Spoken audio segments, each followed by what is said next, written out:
everybody. Good morning. Buenos dias. Good morning. Susie. Susie, morning. you gotta be quiet for 10 minutes. Good morning. Let's get started. Let's get started. First of all, I'd like to thank you all for coming out today to our first demonstration garden class. We're here because our garden club, Lake Chapala Garden Club, is sponsoring a series of videos. And today we're going to be videotaping this demonstration as well. So first of all, thank you for coming. Secondly, thanks to the Lake Chapala Garden Club for making this possible. My name is Francisco Nava, and I'm a volunteer worker, helper with the Garden Club. And we also want to thank the Delegación of Ajijic for letting us borrow this public space today and have this gathering. I forgot to ask you. I did. Oh, okay. Yeah. So we have to be quick before they catch us. I went yesterday and he called me and made sure it was okay. So we're all approved. We're all above board, so not to worry. They won't come and haul you off in the middle of the demonstration. Today we have Steve the gardener, who is going to be leading our demonstration. Steve is responsible for the maintenance of all this greenery that you see here, also the greenery around the Plaza Jardin restaurant. That's Steve Noll, N-O-L-L. Yeah. For those of you who tried to spell it K-N-O-L-L. I did it. Oh, okay. It's people's instinct to throw a K in there. So what we have planned for you today, Steve's going to be telling you the ins and outs of potting up plants, different types of arrangements, what sort of materials you can use, given the specific conditions that you're probably going to be potting under, whether it's full sun, shade, if you have very clay soil or loomy soil. So we're going to go through all that. We're going to be having a Q&A session, so save your questions for the end, and then we'll be addressing those, and then we'll be... That's about at 2:30. Yeah. Did I tell you this is a 4-hour session? It's a 4-hour demo. No, it's not. If you like what you see today here, let us know. We'd like to do more of these, I believe. So thank you once again for coming. I'm going to turn it over to Steve the gardener, yeah? And at the end, we'll also have, we have a donation jar. These videos and this work is being funded by the Lake Chapala Garden Club, and they are providing the resources to make all this happen. So please give if you can, and we'll see you here also next time. Thank you. Thank you again. My name is Steve Noll, and I've been a horticulturalist my whole life. I had a flower shop for 17 years, and I had a bed and breakfast and a farm, and milked goats and made goat cheese for 13 years, and now I'm down here. First off, I normally don't use plastic pots, but they do have their place, because number one, they're a lot lighter, and, is that working? And they don't crack so easy as the clay pots, but I like clay pots because they get moldy and mildewed and all that. First thing you got to think about is drainage. And there's 3 choices you have, maybe more, and what I'm saying to you isn't all just the only way to do it. There's many different ways, but I'll give you the way I do it. Drainage, you can go with styrofoam. From when you buy your TV in Walmart or whatever. The nice part about styrofoam is it's lightweight. You're reusing something that's horrible for the environment anyway, so at least it's getting double use.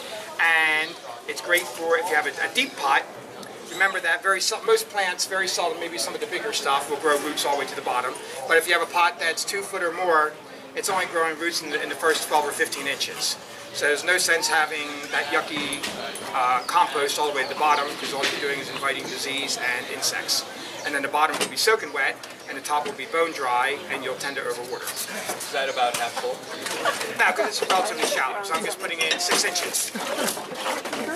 First, also, you want to make sure, I didn't bring my drill, but normally I drill like 10 or 12 holes in the bottom, because most of the pots have very small holes, and even in the clay pots, I like to drill extra holes with a masonry bit, because almost every clay pot you buy has 1 hole in it. And so 4 or 5, and even a couple of little holes in the side if it's a real tall pot. Your other choice is the red lava rock they have down here, which I buy by the truckload full.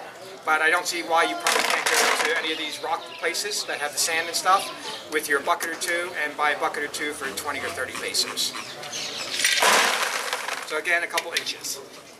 And most of us, what we use is broken pottery. What I've learned is, though, you don't put this in a clay pot and take a big piece and go crack it on the edge, because you'll crack your whole pot and you'll have lots of extra shards. And be careful if you use anything old ceramic, because that can be very sharp.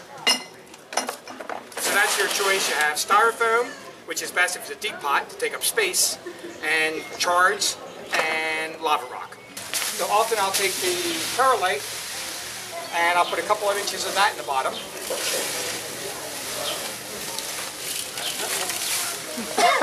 Be careful again, just enough to fill the bottom couple inches, because I find that helps with, if you have a layer of the perlite on the bottom, you almost always will have good drainage.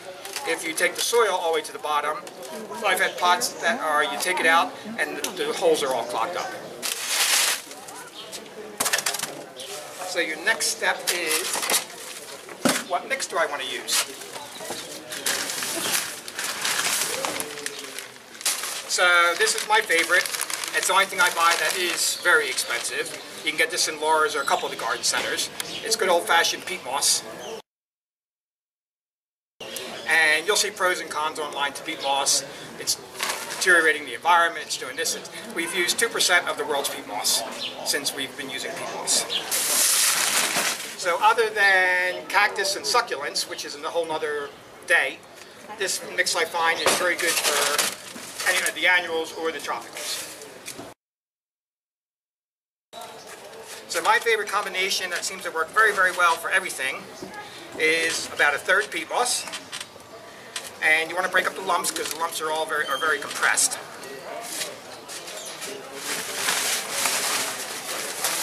A third perlite.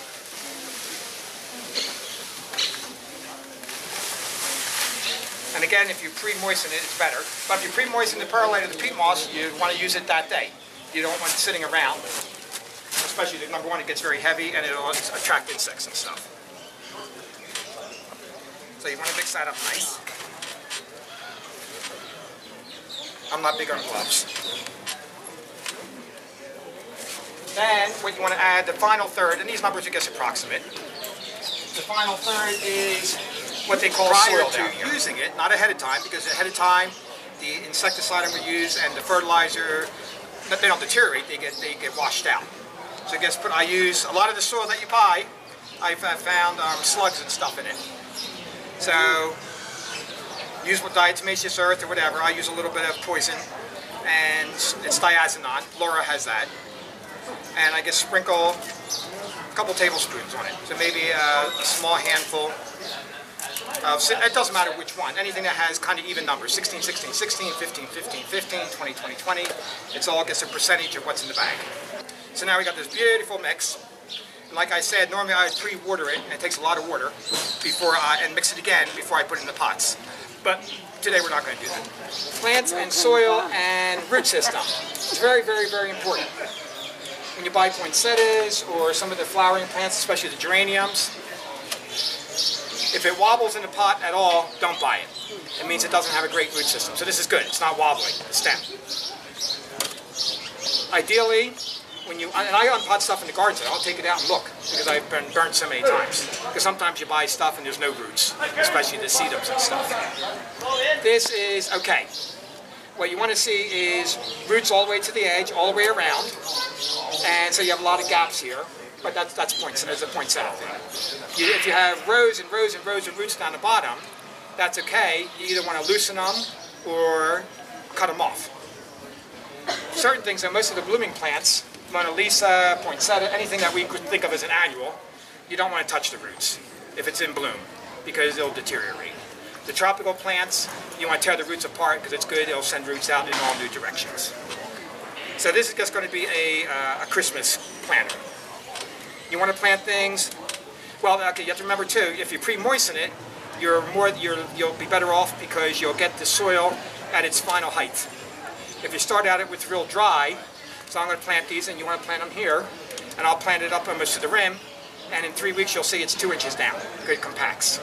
So you either want to, if it's moist, push it down. Normally you don't want to do that. You think you're not supposed to compress the soil. But because of the peat and perlite, you're not compressing it.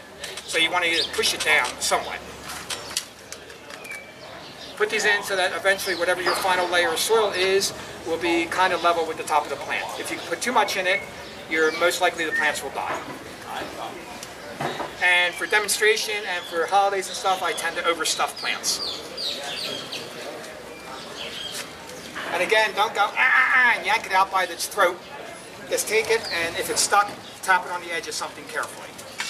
But try not to let the top twist around. That's just good. You can throw that on the front there, on the floor, I guess.